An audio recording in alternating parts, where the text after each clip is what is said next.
तो finally consistently लगातार 3 दिनों की गिरावट के बाद आज मार्केट के अंदर एक पॉजिटिविटी आपको देखने को मिल रही है। हाँ, ठीक है, जिस प्रकार से मार्केट के अंदर गिरावट हुई थी उस हिसाब से रिकवरी तो नहीं है, लेकिन ठीक है, रिकवरी कभी भी धीरे-धीरे होती है और हो जाएगी, मुझे ऐसा लगता है। लेकिन सबसे बड़ी बात यह है कि भाई इस तरह की पॉजिटिविटी क्यों? क्या रशिया और यूक्रेन को तो छोड़ो भाई, वो तो साला पुरानी कहानी हो गई, ठीक है ना। यहाँ पर हम बात करेंगे यूएस, इजराइल और ईरान का क्या वॉर खत्म हो चुका है और जिसकी वजह से मार्केट के अंदर ऐसी पॉजिटिविटी है। अगर नहीं तो इसके पीछे का रीजन क्या है और ये कब तक रह सकता है। उसके बाद रिलायंस पावर को लेकर भी बात करेंगे, क्योंकि आज़ाद सर ने पूछा है कि सर रिलायंस पावर को अभी क्या करना चाहिए, उसके स्टॉक्स को लेकर बात करेंगे। जो हमारा पर्सनल अपना पॉइंट ऑफ व्यू रहेगा मैं उसको आपके सामने रखूंगा। इसके अलावा और भी बहुत सारी जानकारी वाली बातों को हम आपके सामने रखेंगे। तो वीडियो ओवरऑल बहुत इन्फॉर्मेटिव होगी, बस एक लाइक कर दीजिए, शेयर कर दीजिए। चैनल को अगर अभी तक आपने सब्सक्राइब नहीं किया है तो चैनल को भी जरूर सब्सक्राइब कर ले, क्योंकि आपको पता है कि भाई इस तरह के इंटरेस्टिंग कंटेंट मैं आपके लिए लेकर आता रहता हूं। देखिए, सबसे पहले अगर हम मार्केट की पॉजिटिविटी की बात करें ना, तो कल के डेट में आपने यूरोप के मार्केट को कुछ दिन पहले आपने देखा होगा कि बहुत बुरे लेवल का गिरा हुआ था, ठीक है ना। और उसके बाद अभी आप हाल फिलहाल में कल के मार्केट को देखोगे तो इससे पहले यानी इस ट्रेडिंग सेशन से पहले की जो मार्केट थी वहां पर पॉजिटिविटी थी यूरोपियन मार्केट के अंदर। और दूसरी बात यह है कि भाई यूएस के बाजार के अंदर भी कुछ पॉजिटिविटी देखने को मिली थी और जिसकी वजह से आज हमारे बाजार के अंदर ऐसी पॉजिटिविटी आपको देखने को मिल रही है। गिफ्ट निफ्टी के अंदर देखोगे तो कोई भी बहुत बड़ा टेंशन नहीं है, कुछ भी टेंशन नहीं, बड़ा या छोटा कुछ भी टेंशन नहीं है, बिल्कुल बहुत ज़्यादा बहुत नॉर्मल सा दबाव वहां पर देखने को मिल रहा है। और मुझे लगता है कि टाइम आते आते तक इन द एंड हो सकता है कि शायद जब आप ये वीडियो देख रहे हो तो उसी टाइम पर गिफ्ट निफ्टी पॉजिटिव भी हो गया हो, जबकि अभी मैं जब वीडियो शूट कर रहा हूं तो इस टाइम पे नॉर्मल सी नेगेटिविटी है, लेकिन आप जब देख रहे हो तो हो सकता है उस टाइम पे पॉजिटिव हो जाए। उसके बाद इंडिया विक्स की अगर मैं बात करूं तो यहाँ पर अच्छे लेवल की नेगेटिविटी दिख रही है। तो ओवरऑल आज की जो मार्केट है वो पॉजिटिव रहने वाली। अब बात आती है कि भाई ये जो पॉजिटिविटी है इसकी सबसे बड़े रीजन यही है कि भाई दो चीजें आप मान सकते हो। सबसे पहली चीज ये है कि भाई जब लंबे समय तक की गिरावट हो जाती है कंसिस्टेंटली तो वहां पर छोटा सा एक रीजन मिल जाता है जिसकी वजह से मार्केट पॉजिटिव होता है और अच्छे लेवल की पॉजिटिविटी दिखला देता है। तो यहाँ पर आप यही मान लो कि लगातार 3 दिन की गिरावट हुई थी और उन गिरावटों के बाद यूरोपियन मार्केट के अंदर एक पॉजिटिविटी देखने को मिली थी और ग्लोबल जो संकेत है वो अच्छे देखने को मिले थे, आप ओवरऑल ये कह लें। और जिसकी वजह से ये बहाना और उस बहाने की वजह से मार्केट के अंदर पॉजिटिविटी। लेकिन अब बात रही क्या ईरान और इस्राइल और यूएस का जो वॉर है क्या वो खत्म हो चुका है? तो बिल्कुल खत्म नहीं हुआ है, समझ रहे हैं ना।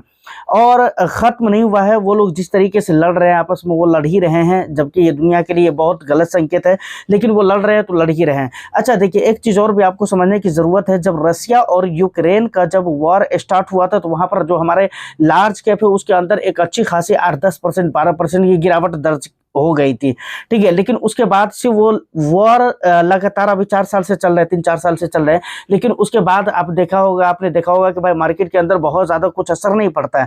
मार्केट चल रहा है नॉर्मली, जो अपना वर्क है वो कर रहा है, मार्केट के अंदर सारा कुछ अपने हिसाब से चल रहा है। तो मैं यहाँ पर ये चीज़ कहना चाह रहा हूँ कि देखिए, यहाँ पर वॉर से बहुत ज़्यादा मतलब नहीं है, ठीक है ना।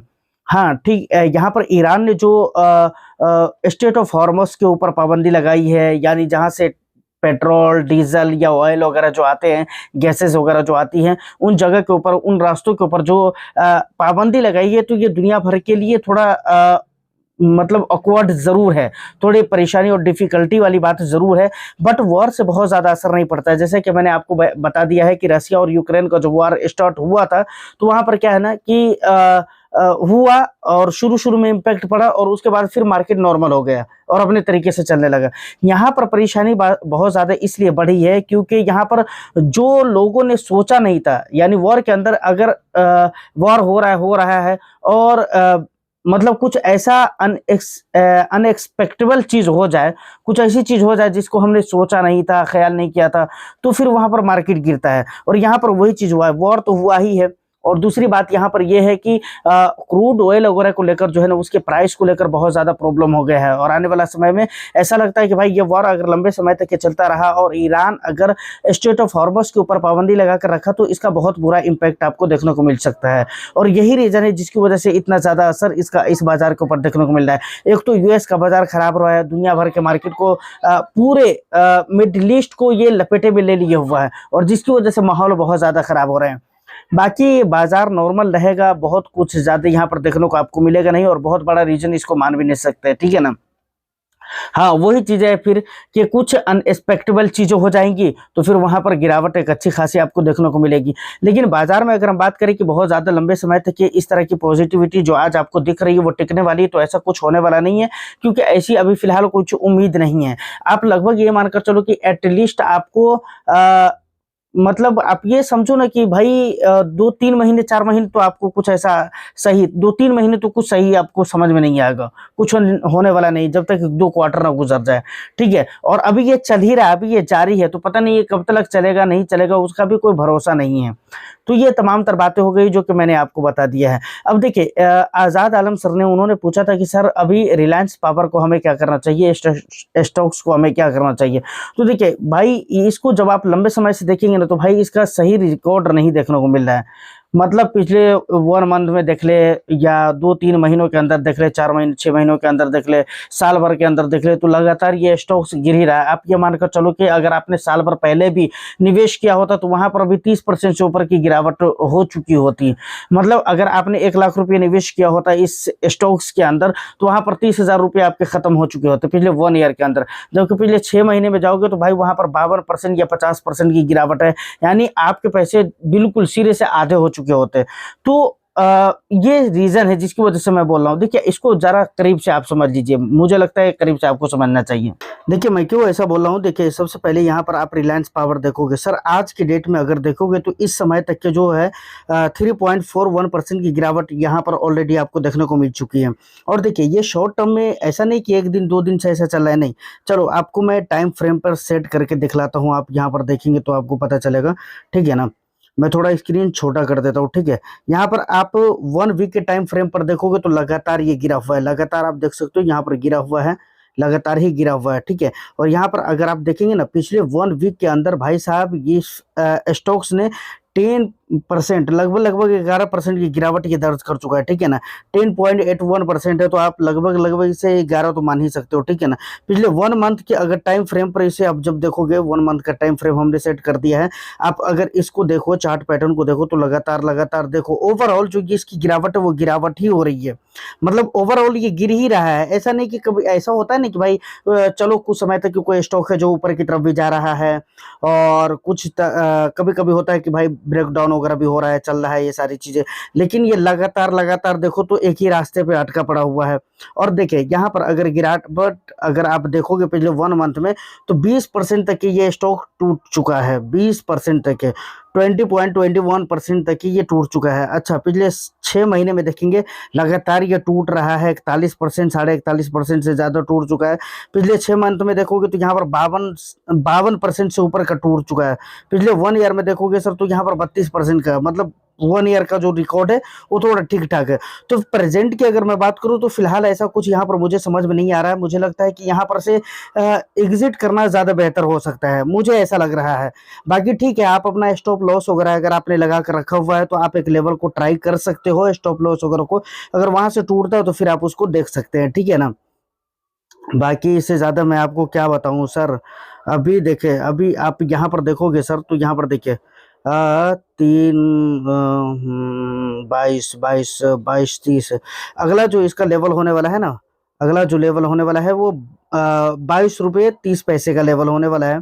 22, 20, 22, 30, ठीक है ना, 22, 41, 22, और ये तो टूटेगा, मुझे लग रहा है कि आज टूट जाना चाहिए। लेकिन ठीक है, आपने जो स्टॉप लॉस अगर लगा कर रखा हो तो उस पे थोड़ा ध्यान दीजिए। बाकी इससे ज़्यादा और मैं कुछ नहीं कहूँगा, क्योंकि लगातार कंसिस्टेंटली इसके जो परफॉर्म है वो अच्छे नहीं दिख रहे हैं। बाकी वो ब्रेकडाउन अगर वो अगर टूटता है, आपका जो भी स्टॉप लॉस हो, तो आप उसको देख सकते हैं, सेल करने के बारे में सोच सकते हैं बिल्कुल। तो देख लिया ना, इसके ग्राफ को आप देखें, इसके चार्ट पैटर्न को आप, टेक्निकल चार्ट को देखने की कोशिश करें, तो लगातार ये गिर ही रहा है। और आज के दिन में भी ये 3% तक अभी गिर चुका है। अभी 11:41 हो रहा है जब मैं ये वीडियो शूट कर रहा हूँ, तो और आने वाला समय तक के और पता नहीं कितना गिरेगा। तो ये मुझे नहीं समझ में आ रहा है। तो आपको जो मैंने बता दिया ऑलरेडी, उन्हीं चीज़ों को ध्यान में रखिए। बाकी बहुत ज़्यादा कुछ यहाँ पर करने की ज़रूरत नहीं है सर, और बहुत ज़्यादा दिमाग लगाने की ज़रूरत नहीं है। ऐसे मैं तो ये कहूँगा कि भाई ऐसे स्टॉक्स मुझे पसंद ही नहीं है, इसको निकाल दीजिए सर, बिल्कुल एग्जिट कर देने की ज़रूरत है, मुझे तो ऐसा लगता है। क्योंकि भाई अभी नहीं, 1 2 3 दिन 4 दिन 5 दिन से 1 2 वीक 4 वीक से ऐसा नहीं है ना, ये लगातार कंसिस्टेंटली आ रहा है मतलब कई सारे वीक से, और पिछले 1 ईयर से आ रहा है भाई, उससे भी ज़्यादा का टाइम ड्यूरेशन होगा, वहाँ से भी जब आप देखोगे तो गिरावट ही होगी लगभग 1 1.5 साल से, तो अच्छी बात नहीं है, ठीक है ना। बाकी आप अपने हिसाब से डिसीजन कीजिए, मुझे लगता है कि शेयर कर देना चाहिए इन माय ओपिनियन, बट आप क्या सोचते हो, आपके पैसे हैं तो आप सोचो कि आपके लिए क्या बेटर हो सकता है, ठीक है। आप और भी ज़्यादा रिस्क यहाँ पर ले सकते हो तो कोई बात नहीं, लो, और नहीं तो सर कोई दिक्कत नहीं, आप इसको एग्जिट कर सकते हैं। तो फाइनली यहाँ तक जो भी इंपॉर्टेंट बातें करनी थी वीडियो में मैंने आपको बता दी है। उम्मीद करता हूँ कि वीडियो और इन्फॉर्मेशन आपको अच्छा लगेगा। और देखिए, आपका मैं बराबर बोलता हूँ सर कि आपका जो भी वैल्यूएबल फीडबैक रहता है आप मुझे कमेंट सेक्शन में दो, मुझे बहुत अच्छा लगता है पढ़कर, और ज़रूरत पड़ने पर मैं वीडियो भी बनाता हूँ, टॉपिक भी मुझे समझ में आता है कि हाँ भाई वाकई में लोग बात कर रहे हैं। तो आप अपना वैल्यूएबल फीडबैक जरूर दीजिए। चैनल को अगर अभी तक आपने सब्सक्राइब नहीं किया है तो जरूर कर लीजिए। मैं फिर मिलता हूँ किसी नेक्स्ट एंड इंटरेस्टिंग वीडियो में, जब तक के लिए all the best. Thank you for watching.